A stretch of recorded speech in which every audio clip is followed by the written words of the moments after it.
To tell a very cruel fact, the situation of international students returning to their home countries for employment is really embarrassing nowadays. Parents spend millions of RMB to send their children to study abroad. But when they return home, they have to compete with 12 million graduates for jobs. And how can there be so many jobs in society? In recent years, the attractiveness of international students in the job market has gradually declined. In the past, most international students were either high achievers sent by the state or top students who received full scholarships. As this group was scarce and possessed language advantages and international perspectives, they were often regarded as an elite group with high salaries, status, and benefits, and they could often easily make career and class leaps when they returned to their home countries. However, in recent years, there have been frequent reports about international students returning to their home countries with a salary of just over US $600. Or even going to work in milk tea stores or coffee shops.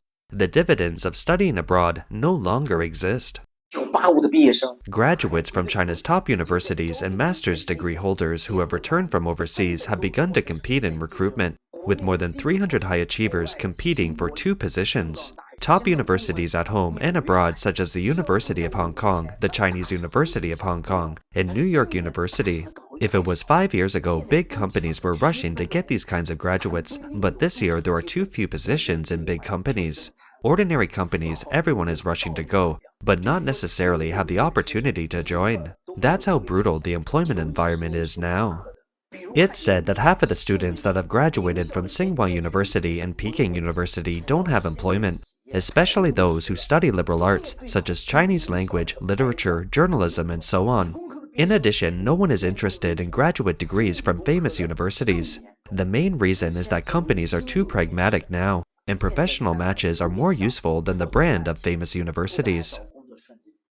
At the same time, many international students find that the jobs they find don't reflect their academic qualifications, and the job content is often something undergraduates can do, with no significant difference in salary. This phenomenon is becoming more and more common, making international students face greater difficulties in the job market. Hello everyone, this video is to share with you what kind of job I can get when I return to China after graduating with a master's degree in media. I've been submitting my resume since September and it's been 2 months now. Today is October 31st. I've applied to about 60 companies, but I'm still in a state of 0 offers. My undergraduate degree is from an ordinary domestic university. After graduation, I worked for 2 years, had experience in a large factory, and then also had some of my own project experience, and then went to a QS Top 100 school for graduate school. I knew before that the employment environment in China might be tough, but I didn't expect it to be so cruel.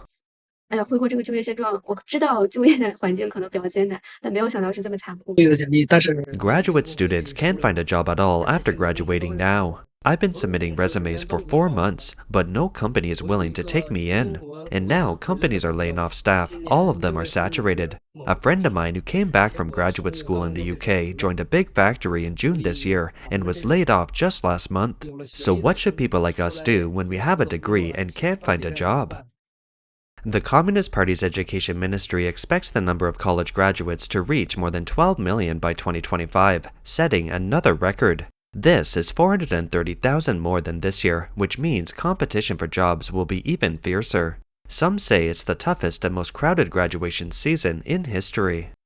The number of graduates in 2025 will exceed 12 million, an increase of 430,000 from 2024.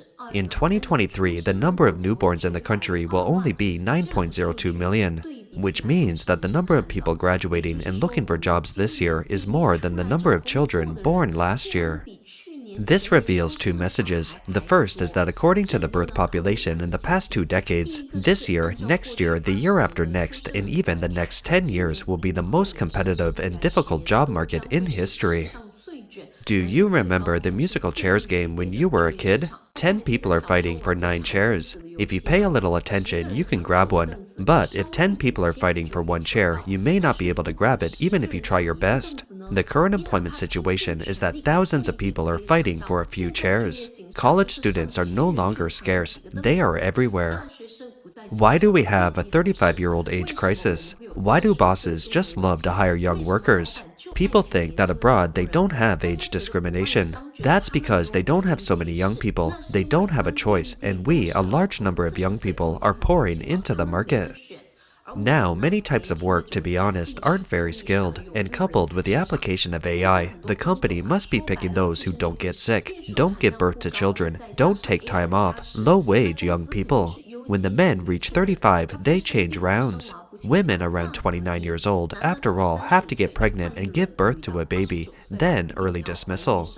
That is why the job market is now a seller's market, and people aren't afraid of having no one to work for them. As soon as these young people enter the job market next year, wages will be at record lows again. Another analysis points out that the current predicament may last for quite a long time. The sharp decline in births has exacerbated the future pressure. Starting in 2020, China's birth rate dropped significantly. The number of births in 2023 is 9.02 million, while the number of newborns filed this year is only about 8 million, and it's expected to be even lower next year. That's almost half of the number of births compared to the 1990s. With a declining population, there is likely to be significantly less competition pressure in the future, both for college and employment. By then, the question may not be whether students can get into universities, but whether universities can fill up with students.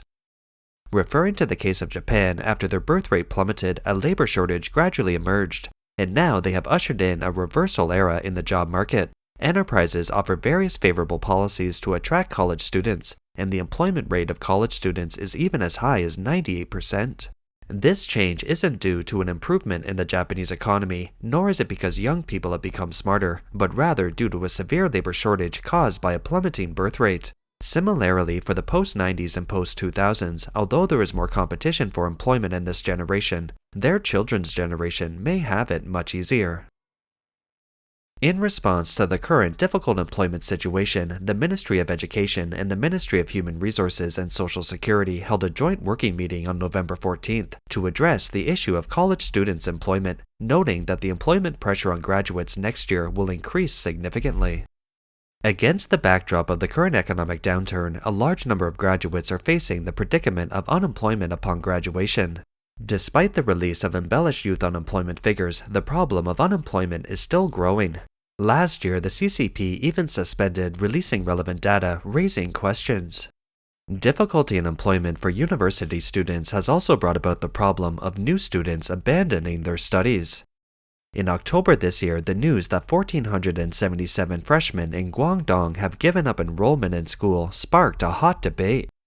Guangdong Baiyun College confirmed that the school's freshman enrollment rate was only 89.08%, with as many as 1,477 students failing to enroll, and said that this ratio was normal in the province. However, this large-scale abandonment of enrollment isn't limited to ordinary colleges and universities. A similar phenomena is also found in some 985 and 211 prestigious universities. For example, the number of unenrolled students at Guangzhou University is 167, East China Normal University is 8, Donghua University 42, Yangzhou University 78, and so on. Experts analyze that the bleak employment outlook for college students and the increasing pressure of job hunting may be important reasons for students to give up enrollment. Meanwhile, some student activities have been called off due to sensitivities, such as the recent blocking of the Zhengzhou University students' night ride to Kaifeng event.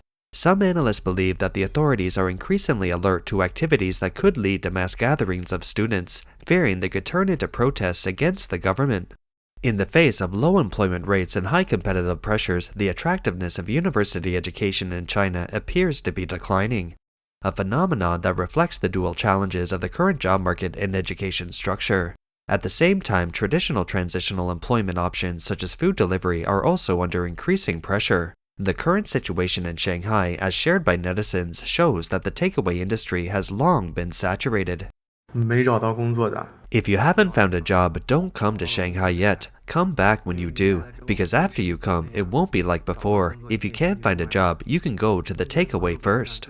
Now, on the road, just downstairs from the subway entrance, at noon, more than 20 delivery workers sit on the roadside with no orders and no work. Last year, when my friend went to deliver, he could earn $200 a day. According to this day's order quantity, earning 100 is difficult. Don't say you're going to deliver if you don't have a job, now that the delivery boys are saturated.